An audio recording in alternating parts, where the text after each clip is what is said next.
Sir আপনার কি মতিভ্রম হয়েছে স্যার? এই মানুষটা আপনি একদম কি বলতেছেন না বলতেছেন আপনি কিচ্ছু জানেন না। প্রত্যেকটা দিন আপনি আবোল তাবোল বলতেছেন স্যার।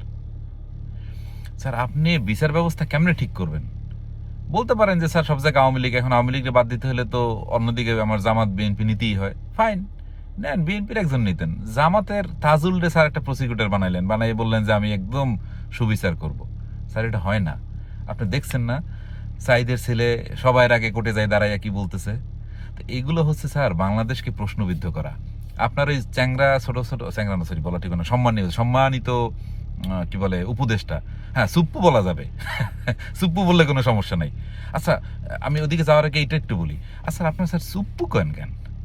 ভাই সে একটা মহামান্য রাষ্ট্রপতি, মহামান্য, ঠিক আছে, শব্দটা মহামান্য রাষ্ট্রপতি বলা উচিত।